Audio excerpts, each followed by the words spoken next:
कोल्हापुरातील गांधीनगर इथं 4 दिवसांपूर्वी टेम्पोची काच फोडून डॅशबोर्डमधून सुमारे 2 कोटींची रोकड चोरणाऱ्या टोळीला कोल्हापूर पोलिसांनी गजाआड केलाय। योगेश पडळकर, स्वयं सावंत, सम्राट शेळके, स्वरूप शेळके यांच्यासह एका विधी संघर्ष बालकाला पोलिसांनी ताब्यात घेतलंय।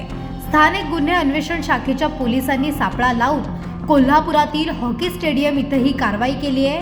तर या कारवाईत पोलिसांनी 1,78,00,000च्या रोकडसह दुचाकी आणि मोबाईल असा 1,79,00,000चा मुद्देमाल जप्त केला आहे।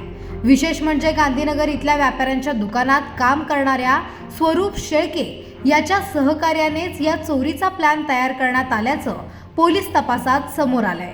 शिवाय ही घटना सीसीटीव्हीत कैद झाली आहे।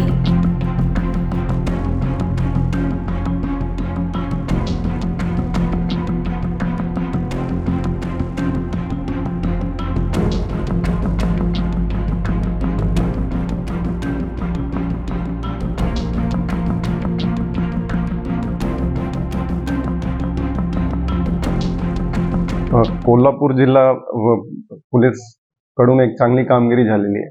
गांधीनगरचा एक गुन्हा होता ज्यांच्यामध्ये जवळपास 1,90,00,000ची कॅश जी आहे बॅगमधून पार्किंगमध्ये गाडी लावली होती, त्यांच्यामधून बॅगमधून पैसे काढण्यात आले होते। त्यासाठी गांधीनगर पोलीस स्टेशनमध्ये चोरीचा गुन्हा दाखल करण्यात आला। LCB कोल्हापूरची टीम, लोकल पोलीसची टीम ने त्यांच्या पूर्णपणे तपास करून पाठपुरावा करून एक चांगली रिकव्हरी आतापर्यंत 1,78,00,000ची कॅश रिकव्हर झालेली आहे आणि त्यांच्या सोबत 5 आरोपी ज्यांच्यामध्ये एक मायनर आहे आणि 4 मेजर आहे, ते ताब्यामध्ये घेण्यात आलेले आहे।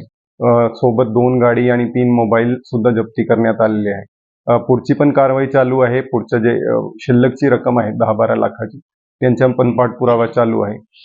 तर गुन्ह्यामध्ये 90%च्या वरची रिकव्हरी झालेली आहे आणि सगळे आरोपी LCBची टीमने, लोकल पोलीस स्टेशनची टीमने दिवस रात्री एक करून सगळ्यांनी चांगली कामगिरी केलेली आहे।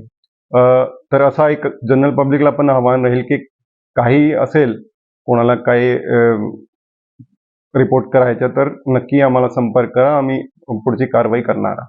तर मोडच कशी होती?